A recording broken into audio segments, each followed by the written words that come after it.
शांति। आज 25 जनवरी 2023 की बाबा की साकार मुरली है। मुरली के महावाक्य हैं, मीठे बच्चे बाप को याद करने की खूब मेहनत करो, क्योंकि तुम्हें सच्चा सोना बनना है।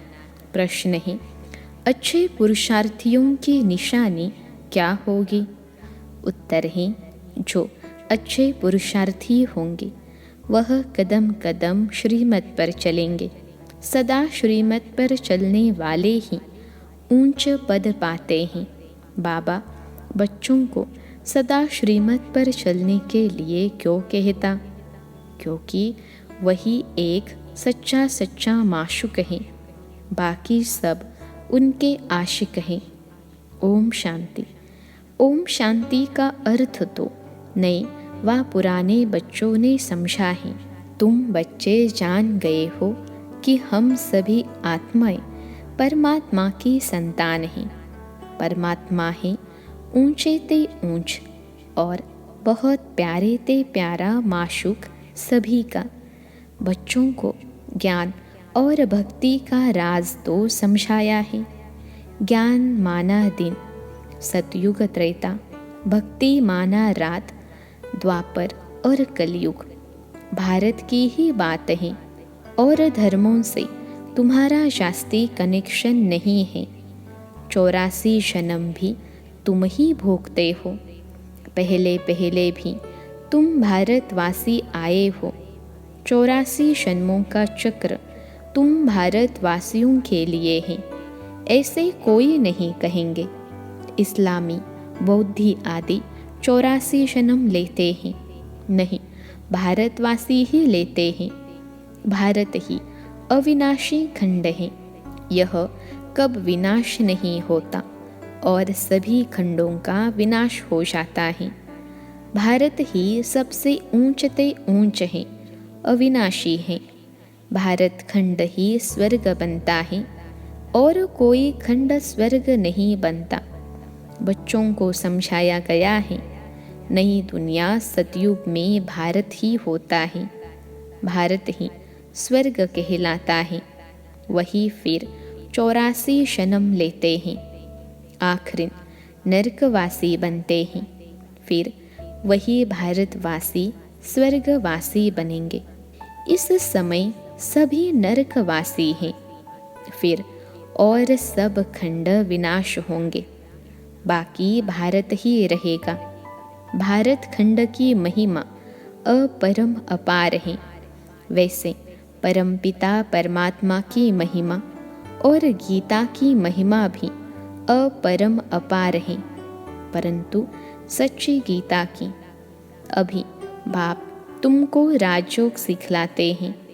यह गीता का पुरुषोत्तम संगम युग है। भारत ही फिर पुरुषोत्तम बनने का है। अभी वह आदि सनातन देवी देवता धर्म नहीं है, राज्य भी नहीं है, तो वो युग भी नहीं है। बाबा ने समझाया है, यह भूल भी ड्रामा में है। गीता पर फिर श्री कृष्ण का नाम रखेंगे। जब भक्ति मार्ग शुरू होगा तो पहले पहले गीता ही होगी। अभी यह गीता आदि सब शास्त्र खत्म हो जाने हैं, बाकी सिर्फ देवी देवता धर्म ही रहेगा। ऐसे नहीं कि उनके साथ गीता भागवत आदि भी रहेंगे, नहीं। प्रारब्ध मिल गई, सद्गति हो गई तो फिर कोई शास्त्र आदि की दरकार ही नहीं। सतयुग में कोई भी गुरु शास्त्र आदि नहीं होते। इस समय तो अनेक गुरु हैं, भक्ति सिखलाने वाले।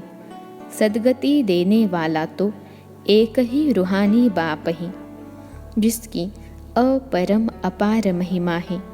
उसे ही वर्ल्ड ऑलमाइटी अथॉरिटी कहा जाता है। भारतवासी बहुत करके यह भूल जाते हैं। जो कहते हैं वह अंतर्यामी है, सबके अंदर को जानता है। बाप कहते हैं, बच्चे, मैं कोई के अंदर को नहीं जानता हूँ। मेरा तो काम ही है पतितों को पावन बनाना। बाकी मैं अंतर्यामी नहीं हूँ। यह भक्ति मार्ग की उल्टी महिमा है। मुझे बुलाते ही हैं पतित दुनिया में, और मैं एक ही बार आता हूँ, जबकि पुरानी दुनिया को नया बनाना है। मनुष्यों को यह पता ही नहीं कि यह जो दुनिया है वह नई से पुरानी, पुरानी से नई कब बनती है। हर चीज़ सतो रजो तमो में ज़रूर आती है। मनुष्य भी एक जैसे होते हैं। बालक पहले सतो प्रधान हैं, फिर युवा वृद्ध होते हैं, अर्थात रजो तमो में आते हैं। बूढ़ा शरीर होता है, वह छोड़ जाकर बच्चा बनते हैं। दुनिया भी नई सो पुरानी होती है। बच्चे जानते हैं नई दुनिया में भारत कितना ऊंच था। भारत की महिमा अपरम अपार है। इतना धनवान, सुखी, पवित्र और कोई खंड है नहीं। अब सतो प्रधान दुनिया स्थापन हो रही है। त्रिमूर्ति में भी ब्रह्मा, विष्णु, शंकर दिखाया है। उनका अर्थ कोई समझते नहीं है। वास्तव में कहना चाहिए त्रिमूर्ति शिव, न कि ब्रह्मा। ब्रह्मा, विष्णु, शंकर को क्रिएट किसने किया? ऊंचते ऊंच शिव बाबा हैं। कहते हैं ब्रह्मा देवताय नमः, विष्णु देवताय नमः, शंकर देवताय नमः, शिव परमात्माय नमः। तो वह ऊंच हुआ ना।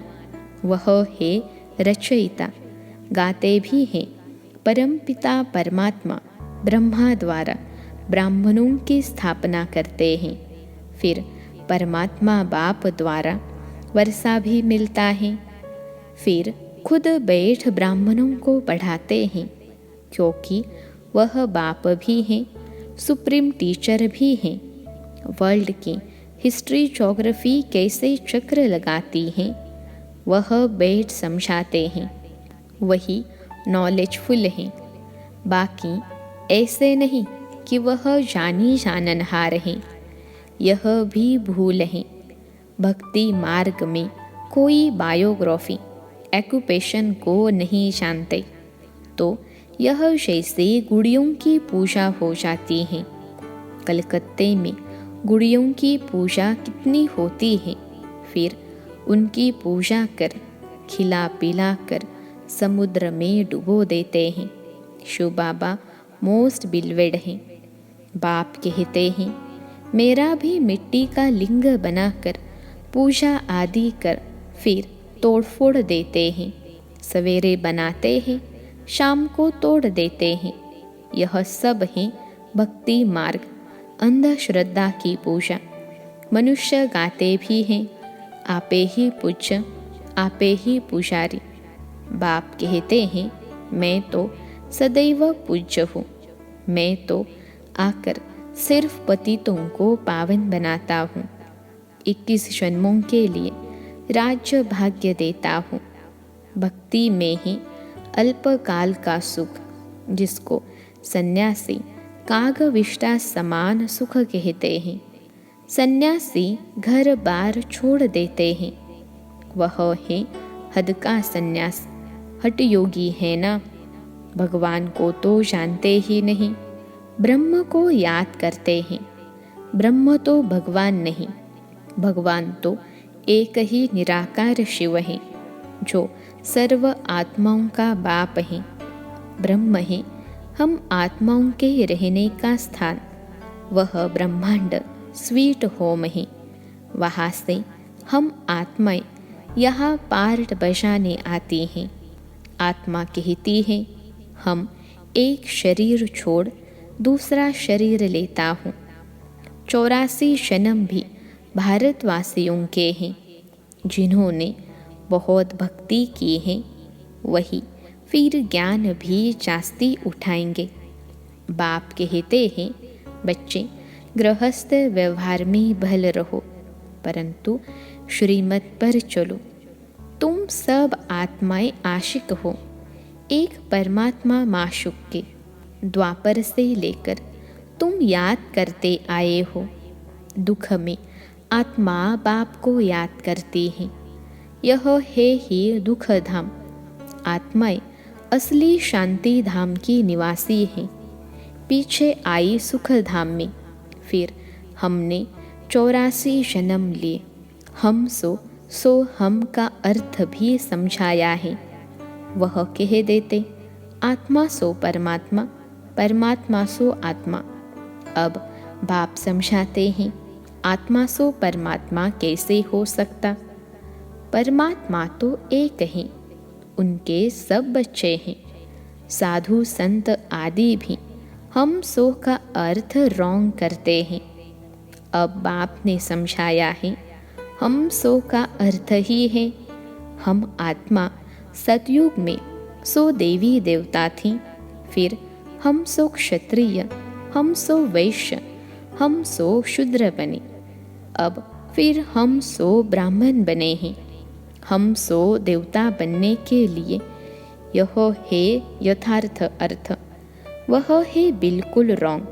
बाप कहते हैं मनुष्य रावण की मत पर चल कितने झूठे हो गए हैं। इसलिए कहावत है झूठी माया झूठी काया। सतयुग में ऐसे नहीं कहेंगे। वह है सचखंड। वहाँ झूठ का नाम निशान नहीं। यहाँ फिर सच का नाम नहीं है। फिर भी आटे में नमक कहा जाता है। सतयुग में है दैवी गुण वाले मनुष्य, उन्होंने है देवता धर्म। पीछे और धर्म हुए हैं तो द्वैत हुआ। द्वापर से आसुरी रावण राज्य शुरू हो जाता है। सतयुग में रावण राज्य भी नहीं तो 5 विकार भी नहीं हो सकते। वह है संपूर्ण निर्विकारी। राम सीता को 14 कला संपूर्ण कहा जाता है। राम को बाण क्यों दिया है यह भी कोई नहीं जानते। हिंसा की तो बात नहीं। तुम हो गॉडली स्टूडेंट तो फादर भी हुआ। स्टूडेंट हैं तो वह टीचर हुआ। फिर तुम बच्चों को सद्गति दे स्वर्ग में ले जाते हैं तो सद्गुरु हुआ। बाप टीचर गुरु तीनों ही हो गया। उनके तुम बच्चे बने हो तो तुमको कितनी खुशी होनी चाहिए। तुम बच्चे जानते हो अभी है रावण राज्य। रावण भारत का सबसे बड़ा दुश्मन है। यह नॉलेज भी तुम बच्चों को नॉलेजफुल बाप से मिली है। वह बाप ही ज्ञान का सागर आनंद का सागर है। ज्ञान सागर से तुम बादल भरकर फिर शाये वर्षा करते हो। ज्ञान गंगाए तुम हो, तुम्हारी ही महिमा है। बाकी पानी की गंगा में स्नान करने से पावन तो कोई बनता ही नहीं। मैले गंदे पानी में स्नान करने से भी समझते हैं हम पावन बन जाएंगे। चश्मे यानी झरने के पानी को भी बहुत महत्व देते हैं। यह सब है भक्ति मार्ग। सतयुग त्रेता में भक्ति होती नहीं। वह है संपूर्ण निर्विकारी दुनिया। बाप कहते हैं बच्चे मैं तुमको अभी पावन बनाने आया हूँ। यह एक जन्म मुझे याद करो और पावन बनो तो तुम सतो प्रधान बन जाएंगे। मैं ही पतित पावन हूँ। जितना हो सके याद की यात्रा को बढ़ाओ। मुख से शू बाबा कहना नहीं है। जैसे आशिक माशूक को याद करते हैं। एक बार देखा बस बुद्धि में उनकी याद रहेगी। भक्ति में जो जिसको याद करते, जिसकी पूजा करते हैं, उनका साक्षात्कार हो जाता है। परंतु वह सब है अल्पकाल के लिए। भक्ति से नीचे ही उतरते आए हैं। अब तो मौत सामने खड़ा है।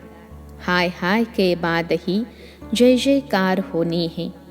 भारत में ही रक्त की नदियाँ बहनी हैं। अब सब तमो प्रधान बन गए हैं, फिर सबको सतो प्रधान बनना है। परंतु बनेंगे वही जो कल्प पहले देवता बने होंगे। वही आकर बाप से पूरा पूरा वर्षा लेंगे। अगर भक्ति कम की होगी तो ज्ञान भी पूरा नहीं उठाएंगे, फिर प्रजा में नंबरवार पद पाएंगे। अच्छे पुरुषार्थी कदम कदम श्रीमत पर चल अच्छा पद पाएंगे। मैनर्स भी अच्छे चाहिए, दैवी गुण भी धारण करने हैं। वह फिर 21 जन्म चलेंगे। अब हैं सबके आसुरी गुण, क्योंकि पतित दुनिया है ना। तुम बच्चों को वर्ल्ड की हिस्ट्री ज्योग्राफी भी समझाई गई है। इस समय बाप कहते हैं, बच्चे याद की बहुत मेहनत करो तो तुम सच्चा सोना बन जाएंगे। सतयुग है गोल्डन एज, सच्चा सोना। फिर त्रेता में चांदी की अलाई पड़ती है तो कलाई कम होती जाती है। अब तो कोई कला नहीं है। जब ऐसी हालत हो जाती है तब बाप आते हैं। यह भी ड्रामा में नूंद है। तुम एक्टर्स हो ना, तुम जानते हो हम यहाँ पार्ट बजाने आए हैं। पार्टधारी अगर ड्रामा के आदि मध्य अंत को न जाने तो उनको बेसमझ कहा जाता है। बेहद का बाप कहते हैं, सभी कितना बेसमझ बन गए हैं। अब मैं तुमको समझदार हीरे जैसा बनाता हूँ। फिर रावण आकर कोड़ी जैसा बनाते हैं। अब इस पुरानी दुनिया का विनाश होना है। सबको मच्छरों सदृश ले जाता हूँ। तुम्हारी एम ऑब्जेक्ट सामने खड़ी है। ऐसा बनना है तब तुम स्वर्गवासी बनेंगे। तुम भी के यह पुरुषार्थ कर रहे हो, परंतु मनुष्यों की बुद्धि तमो प्रधान होने कारण यह भी समझते नहीं कि इतने सब बीके हैं तो जरूर प्रजापिता ब्रह्मा भी होगा। ब्राह्मण है चोटी, ब्राह्मण फिर देवता। चित्रों में ब्राह्मणों को शिव को गुम कर दिया है। ब्राह्मण अब भारत को स्वर्ग बना रहे हैं। अच्छा, मीठे मीठे सिखिलते बच्चों प्रति माता पिता बाप दादा का नंबरवार पुरुषार्थ अनुसार याद प्यार और गुड मॉर्निंग। रूहानी बाप की रूहानी बच्चों को नमस्ते। हम रूहानी बच्चों की सिखलते रूहानी माता पिता बाप दादा को याद प्यार, गुड मॉर्निंग और नमस्ते बाबा नमस्ते। धारणा के लिए मुख्य सार।